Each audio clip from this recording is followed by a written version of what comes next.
Week in review, Monday, September 22nd, 2025.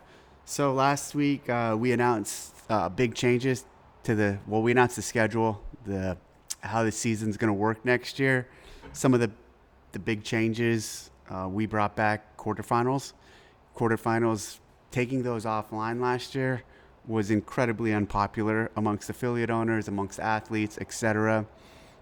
We actually thought, I thought specifically, the Community Cup, because it included everybody, would kind of accomplish the same thing. But the aspirational nature of the 25% and having that group advance to another level was really missed and really there. And so since we talked to a lot of affiliates, we talked to a lot of athletes, we talked to a lot of people leading up to this decision and decided to see if we could bring quarterfinals back, worked with our team, our product and tech team, worked internally, and yes, decided we were able to bring quarterfinals back, but not in exactly the same way that they existed 2 years ago when we did them. Meaning 2 years ago when we did them, when you did quarterfinals, you then qualified to a specific event, and we had to do all the video review we did at that period, etc. So basically, we're bringing quarterfinals back in a format similar to how we did the season last year,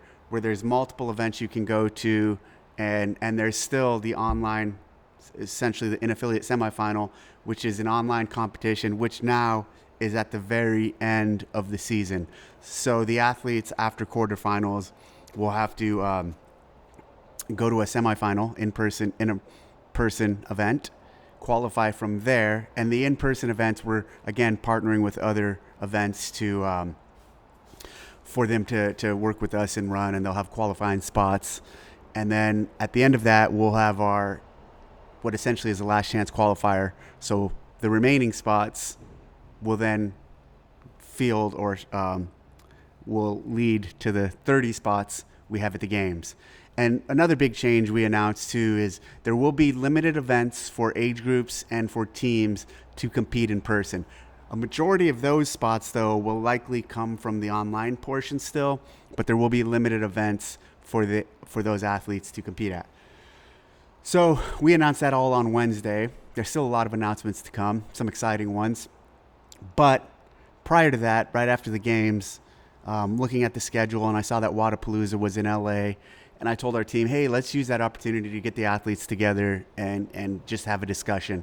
So we started planning that, not with the athletes, but behind the scenes. And then we started working on this announcement, and it worked out that we could make this announcement on Wednesday. So we made that announcement on Wednesday. On Thursday, I flew down to LA, actually Orange County, and then met up that evening with all the athletes competing in Wodapalooza, SoCal. Before that, though, I went and toured. Dylan, who runs that event, gave me a tour of the facility and of the beach setup and how they built it out. And it's a really great event, really cool event. They definitely put a lot of work into that. The multiple floors with multiple 20-lane rigs. It's built out, and it's really they put a lot of thought and effort into it. And then they had a ton of community athletes. So I think I was told there was over 1,500 community athletes across multiple different divisions, across team divisions. And so you definitely felt that vibe. Like there was a lot of community people there. And a lot of cool sponsors. Seeing Velites was there, Tier, 511, Border Patrol, Army, Stepper was there. So it was neat seeing the activations, the engagement. I ended up going back Saturday or Friday morning for about an hour and watching some of the competition and talking to some people. And so I didn't stay for the weekend, though, but it was a really cool event. That's the first time I've ever been to any of the Wodapalooza events. I have not been to Wodapalooza Miami, but as we announced that our 26.3 announcement, we announced this Saturday night on their stream and on our channels, will be at Wodapalooza in Miami. Now let's back up. So Thursday night I met with the athletes, And we started actually with just, and again, the whole point of the meeting with them was just to touch base after the games, spend some time with them, have another touch point. Typically, in years past, after the games, we won't see them again for several months. So I saw this as an opportunity of a good number of them being together and being able to just have a conversation with them. No huge agenda, but since we had announced the schedule, it gave us an opportunity to kind of dive into that and talk about that. So I spent about an hour and a half, 2 hours with them, and really good dialogue, really good discussion. We started with really a debrief of the games, and that went much longer than I thought it would. Some of the points, including obviously the pegboard. There was a lot of heated discussion around the pegboard. The duration of the games, the 3 days versus 4 or 5 days. They're definitely, at least amongst that group, fans of 4 or 5 days. They're fans of having more events than just the 10. We had a lot of discussion around the games in general and the programming, what some of them liked, what some of them didn't like. We talked about a variety of other things related to this season and related to the format, kind of gave a deep dive brief into that and just walked them through what we've announced. And then a few other pieces I don't think we've announced, so I won't say them just yet. They might end up saying them, but not a big deal if they do. We also talked about some of the media that we made this year. They're big fans of the Road to the Games and the actual wondering what we're doing with the documentary, and talked a lot about that. One of my highlights of the whole meeting, though, honestly, was Tia and her engagement and how clear it is that Tia is like a leader amongst that group. And it's really cool because I've known her for over a decade, obviously with her competitive history, watching her evolve and watching her turn into this figure and leader that she is. I mean, she's obviously the most dominant CrossFit athlete we've ever had. Probably for sure, the most significant CrossFit athlete we've ever had at this point. And, she's doing amazing things with her community that she's built with Proven and the programming and the affiliate programming and the athlete programming, what they have in Nashville, all the athletes they have in their camp. Her, again, going back to her 8 victories in the individual, her leaving and having a kid and then coming back and still being dominant. All of that's all great and amazing and cool, but then just seeing as a leader how she's developed and the strong voice she has and presence among that group. And then even afterwards, watching some of the athletes, watching Jason ask her some questions about competing and taking her competing and programming and training and just trying to get as much knowledge as he could from her. It was really impressive. So really blown away by Tia and just her presence there and her contributions, and excited to see what's next for her. I hope she competes next year and goes for 9. I'd love to see her go for 10, but I haven't talked to her about competing next year or not, so I don't know what her plans are. I'm assuming she is, but I was really impressed with Tia. And so overall, the entire conversation was really good. I'm glad we did it. There's a lot of other things we talked about, and some specifics that, again, typically, like, I'm not going to share, but if any of the athletes end up talking about or wanting to talk about, some of the conversation was a little, I wouldn't say heated, but definitely a little passionate. And so there's some topics that they were passionate about. Like I've already mentioned one specifically, the pegboard. And so, but overall, I think it was a really good conversation. It was really good dialogue. I'm really happy that I think every single athlete came. I don't know if any of the ones who were there did not come, but overall very happy with that. And so that's the entire reason. A lot of people were friends surprised that I was at Wodapalooza. They're like, "You never go to these things. What's up?" And I said that because we had an athlete meeting. And then thanks to Dylan and the Wodapalooza team for giving us a conference room in the hotel to do that at. And then so, like I said earlier, I went to the event on the next day, and it was really good.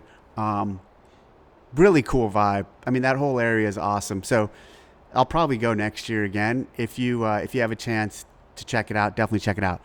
And while there, I filmed a video announcing that 26.3 will be part of Wodapalooza. 26.3 is the same week as Wodapalooza, and so athletes there will be able to do it even if you're there. Let's jump into comments. At Braxton Walsh 2341. Thanks for doing the Service Cup. Can we add the custom leaderboards of the Community Cup and the Service Cup? It'd be nice if you could see where you rank amongst your individual service and filter out ages. For me, that is a big draw to do these online competitions. I agree 100%. One of the biggest points with these online competitions that's compelling is segmentation and like further breaking down and determining different. I would love to know if I'm even the fittest guy within 5 miles, within 10 miles, within 20 miles, within, San Jose, within California. Definitely not the fittest in any of these zones I've stated. But anyways, more being able to break down the leaderboards and kind of slice them up and get specific groups and, ages. That's for sure a better experience. And I do think on all of our leaderboards, we should have that functionality and we'll look at doing that for the future for sure. At one day at a time, Dave, with the new media campaign that's been amazing, will we see notable figures in the space and features like we had in the past? What made CrossFit content so cool before was that it shared the culture and what was great about the community. It didn't always need to be high production. The quality was in the content itself. What's the goal this time around? Also for next year's games, is there a chance we'll see classic benchmarks program so we can directly compare how much the sport has grown in 20 years. It'll be an insane viewing experience to see Ricky, Jason, James, etc. fight at full intensity to win Fran, for example. So thanks for the comment. The campaign has been great. I agree 100% with your comment about it doesn't always need to be high production. The quality is in the content itself. That's a really important feature. And when you look at some of these other guys creating content in the space, even the Mayhems, the Provens, the other guys, all the other guys creating content, oftentimes it's not the highest production quality isn't needed, but it's what's in it and what we're talking about and what we're putting out or what they're putting out that is incredibly relevant. That being said, high production quality does matter, and for a lot of, if you have the ability to do it at a super high level, then you should. But there's a balance between if being so highly produced at all times is just preventing you from putting anything out, that's a problem. Is there going to be benchmark workouts in next year's games? It's the 20th year. I think there should be. I think I guess it was the 10th year of the games, we repeated the original chipper workout, or hopper workout, I should say, which was row 1,000, and then it was like 25 pull-ups, 5 rounds of 25 pull-ups, 7 push jerks at 135, and everybody, I think except for one person at the games that year, beat the fastest time of that workout from the first games. So stuff like that is cool for sure. And then your comment, it would be an insane viewing experience to see Ricky, Jason, James fight at full intensity to win Fran, for example. The problem with Fran at that level, though, is it just moves so fast, especially with 95 pounds, and just like you get one no rep, and you're pretty much out. You're pretty much done. And then putting that speed on it, I'm not saying you can't do it. I'm just saying it's a challenge. And for the judging of it, for hitting depth at that speed and lockout at that speed, Fran at 95 pounds at that level would be a challenge. But again, I'm not saying it can't be done. At Twin Grisset, Dave, will there be a garage affiliate option in 2025? I sure hope so. I don't know if it'll be ready this year. I hope it is. I think we should have one. At Momo Haas 9283, isn't it weird that there was no pulling movement in the Service Cup workouts, as pulling is so important for firefighters, for example? So no pulling in the Service Cup. There was pulling. I mean, but you're talking about, are you talking about like pull-ups or muscle-ups? Or are you talking about like a sled pull? I've done 3 of the workouts. I still have to do the 4th. And when I say there's pulling, even in the clean, there's pulling. So you're pulling there. What were the other? Let me see. Now I'm drawing a blank on what they all were. Hold on. Let me pull them up. Service Cup workouts 2025.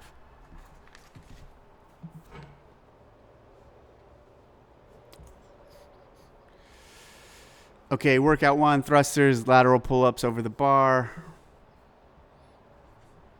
Workout 2, calorie row. So I'd consider that a pull, but definitely not the type of pull you're talking about here. Farmer's carry.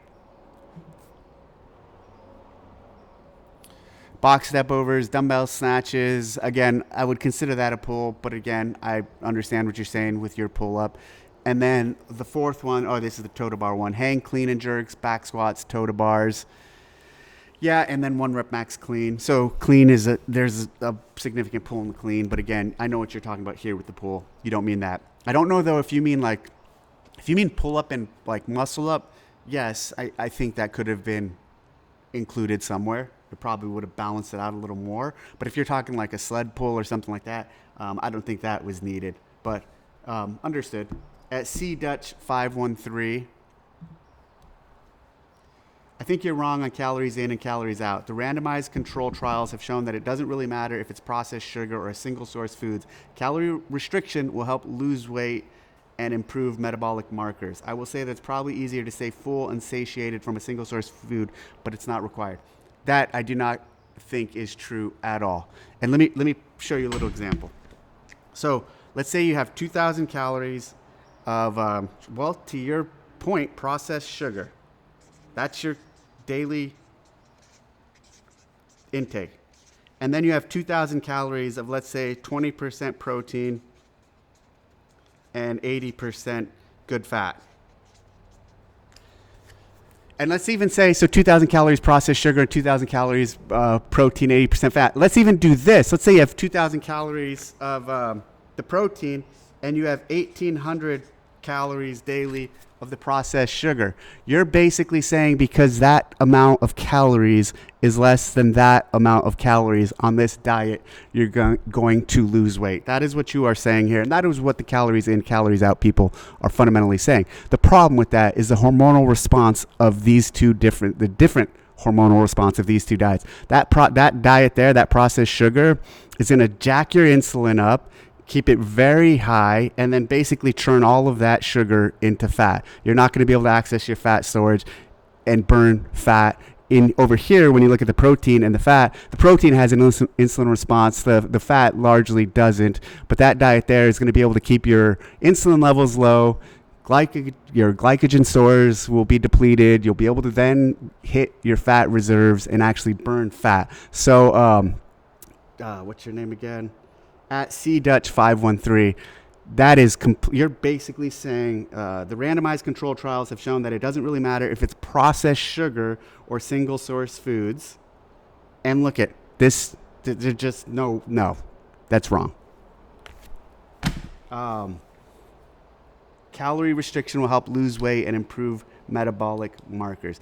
It's more about the hormonal response of the food you're eating than just calorie restriction. And also, calories play a part in it, but it's not just, and the problem I'm saying with the calories in, calories out crew, they say it to a fault. And you even just did that by just saying, if it doesn't really matter if it's processed sugar. You just said you prioritize the quantity over the quality.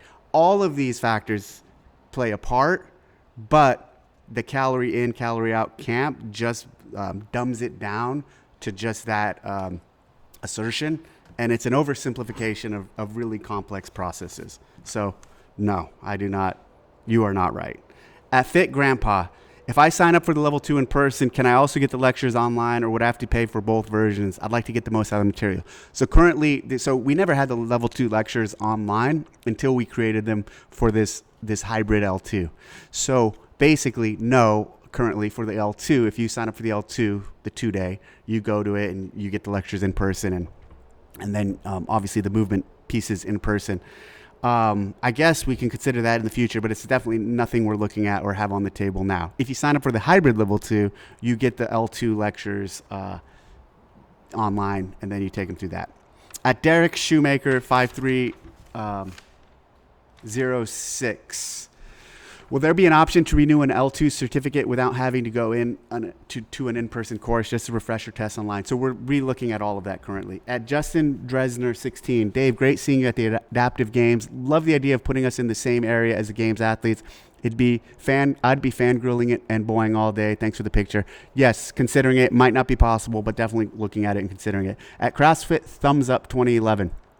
Have you thought about packaging all of the L3 study materials, journal articles, videos, etc. in a printed manual? I think many of us would pay for this versus having to print tons of pages ourselves. we have thought about it. We did something similar with the level 1 manual. We need to do that one first, and then maybe down the road do the level 3. At Fusion Games, cool seeing you support Wodapalooza SoCal. I'm just curious to hear your thoughts about their Miami event next year. They moved from January to March, but now it's the last week of the Open. I'm going to do the online qualifier and have a good chance of making it in my master's age groups, but I'm torn if I'd go because I need to host the Open at my affiliates. What are your thoughts? So covered that. You can do it there.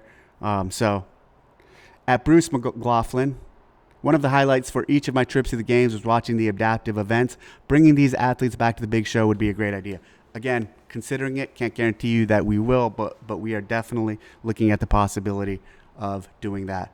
All right, that's the weekend review for September 22nd, 2025. Thanks for watching, and we'll speak to you next week.